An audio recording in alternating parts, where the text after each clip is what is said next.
방문 요양이나 방문관으로 이용할 때 한도액만큼 다 이용하지 않는 분들은 해당되지 않는 내용입니다. 한도액이 좀 더 많았으면 좋겠다. 이 정도 시간으로는 부족하다 싶은 분들이 활용하면 좋은 제도가 있어 소개합니다. 바로 가정방문형 통합재가 서비스입니다. 이것은 기존에 없는 서비스를 시행하는 게 아닙니다. 방문 요양이나 방문간으로 이용하는 분들이 어르신의 등급별 한도액을 늘려 이용할 수 있는 제도입니다.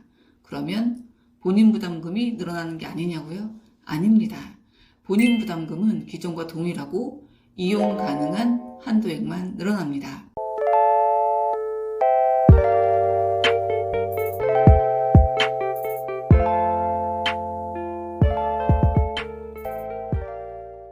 안녕하세요. 요기요양입니다. 2024년 9월 기준 전국에서 노인장기요양 등급을 받아 관련 서비스를 이용하는 어르신의 78.7%가 한종의 급여만 이용하고 있는데 그중 58.7%가 방문 요양만 이용 중인 것으로 확인되었습니다.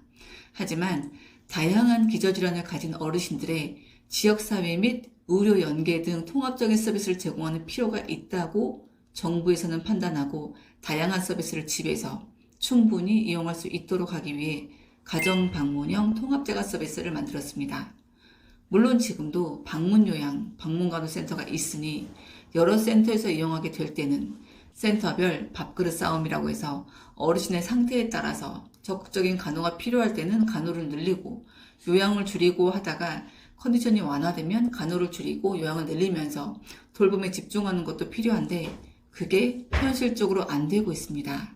그리고 여러 기저질환을 가진 만큼 전문 의료인인 간호사가 방문해서 어르신의 상태를 확인하고 건강 관리를 하고 필요한 튜브 교체, 재활운동 등을 꾸준히 이용할 필요가 충분합니다. 하지만 밥그릇 싸움이만큼 어르신의 상태에 따른 서비스가 제대로 이루어지지 않고 있기에 이를 보완하기 위해서 가정방문형 통합 재가 서비스가 도입되었습니다.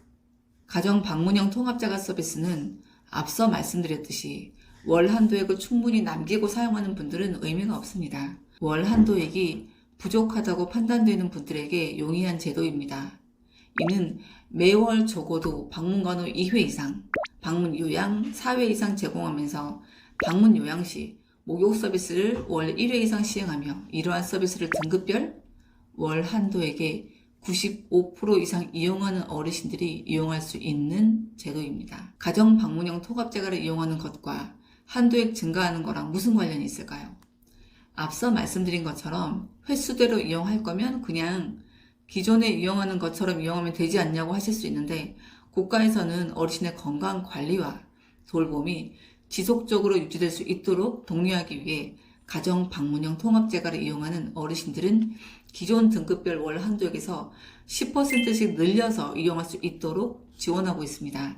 그 기준이 등급별 월 한도액의 95% 이상 이용하면서 방문 요양 월 4회, 방문간호 월 2회, 목욕 서비스 월 1회를 이용해야만 합니다.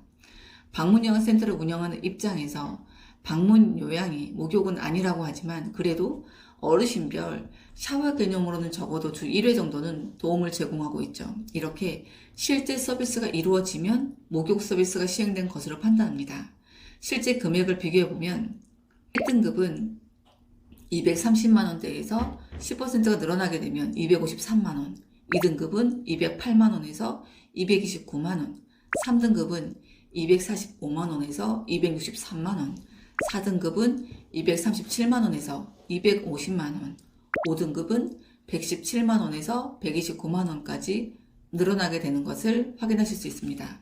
많이 늘어나죠. 가정방문형 통합재가 서비스는 돌봄이 많이 필요한 어르신일수록 더욱 도움되는 제도입니다. 노인 장기 요양에 재가급여를 이용하는 어르신 중 기존의 등급별 월 한도액으로는 부족한 어르신들이 이용하시면 됩니다. 예를 들어 장시간의 돌봄이 필요하거나 입주를 하는 등 어쩔 수 없이 돌봄의 손길을 더욱 많이 필요로 하는 분들은 적극 활용하시기를 추천합니다. 여기서 잠깐, 모든 노인장기요양 등급받은 어르신들이 가정방문형 통합재가를 이용 가능한 것은 아닙니다. 가정방문형 통합재가 이용 불가한 대상이 있습니다. 첫 번째, 의료급여 수급권자, 즉 본인 부담금을 내지 않고 무료로 노인장기요양 제도를 이용하는 어르신들이 해당됩니다. 두 번째, 가족인 요양보호사로부터 방문요양급여를 제공받는 자. 가족요양을 이용하는 분들은 가정방문형 통합제가 이용이 불가합니다. 단 1회라도 가족요양에 들어가는 분들은 이용이 안 되세요.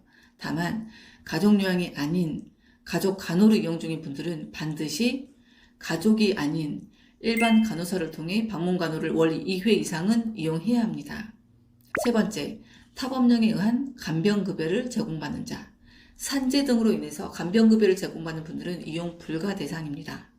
네 번째, 노인장기요양 법령에 따라서 장기요양급여가 제한되는 자 등 노인장기요양 등급받은 분들만 이 제도를 이용할 수 있습니다. 그러면 가정방문형 통합재가를 어떻게 이용할 수 있을까요? 가정방문형 통합재가는 방문 간호를 기반으로 방문 요양을 같이 제공하는 기관 중에서 가정방문형 통합재가 기관으로 선정된 방문간호센터에서 이용할 수 있습니다. 2025년 3월 1일에 시작된 제도인 만큼 이용 가능한 방문간호센터가 많지 않을 수 있습니다. 기관 조회하는 방법을 말씀드리면 우리 네이버 창에서 국민건강보험 노인장기요양을 검색을 하시면 노인장기요양이 상단에 떠요. 노인장기요양을 선택을 하시면 보여지는 화면에 가장 아래쪽에 장기요양기관 찾기라고 있습니다. 그걸 선택하시면 장기요양기관 찾기 그 창에서 지역을 선택하시고 통합재가 서비스를 선택한 다음에 검색을 하시면 해당 지역에 통합재가 서비스를 시행하는 기관을 검색하실 수 있습니다. 조회되는 기관의 연락처를 통해서 전화하시고 가정 방문형 통합재가 서비스를 이용하고 싶다고 하시면 됩니다. 그 이후에는 일반 방문요양이나 방문간호를 이용하는 절차와 동일하게 이루어집니다. 다만 다른 부분이 있어요. 월 한도액의 95% 이상 이용하는 분들이 대상이라고 했는데 보통은 한도액을 많이 쓰기를 희망하시다 보니까 100%를 늘려서 이용하는 것을 당연히 추천을 하는데 간혹 가다가 그 달에 95%만 이용한다 하더라도 본인이 내는 본인 부담금은 100%의 본인 부담금을 납부합니다. 그러니까 110%를 이용하시던 95%만 이용을 하던 가정방문형 통합재가를 이용하는 분들의 본인 부담금은 동일합니다. 등급별 월 한도액의 100%를 이용하는 금액과 동일한 본인 부담금을 납부하게 됩니다. 자, 방문간호나 방문요양을 이용하다 보면 모두가 필요한 종류이지만 금액적인 부분, 월 한도액 등 여러 가지 요건에 의해서 선별적으로 이용하게 됩니다. 하지만 국가에서는 가정에서 돌봄을 필요로 하는 어르신들에게 반드시 필요한 방문간호와 요양, 목욕을 하나로 묶는 통합 서비스를 이용하도록 유도함으로써 추후 질환의 악화나 돌봄의 부재로 인해서 발생 가능한 2차적인 사고로 인해 건강보험의 재정이 많이 지출되는 것을 줄이고자 합니다. 따라서 필요한 어르신들은 이러한 제도를 적극 활용하셔서 돌봄의 질을 높이고 어르신들에게 가장 편안한 내 집에서 돌봄을 유지하시기 바랍니다. 번외로 말씀드리면 저희 어르신들 중에서 이제 입주하는 분들 중에서 가정방문형 통합재가를 이용했을 때 얼마 정도의 본인 부담금을 줄일 수 있는지 한번 계산을 해봤어요. 그랬더니 보통 3, 4, 5등급은 별 차이가 없습니다. 그런데 1, 2등급 경우에는 적게는 8만 원 정도에서 많게는 12에서 15만 원 정도까지 자부담을 줄일 수가 있어요. 국가에서 그만큼 많이 지원을 해주는 제도이니까 적극적으로 활용하시기 바랍니다. 이게 한 달 기준인 거기 때문에 1년을 기준으로 하게 되면 120에서 150만 원 이상까지 차이가 날 수 있는 범위니까 충분히 활용하시면 좋을 것 같습니다. 자, 오늘은 가정방문형 통합재가 서비스라고 이번에 신설된 제도예요. 그전에는 시범사업으로 했던 제도가 이번에 본사업으로 들어온 거죠. 그래서 관련 고시도 만들어지고 때문에 필요하신 분들은 적극적으로 활용하시면 좋을 것 같아서 영상을 준비하게 됐습니다.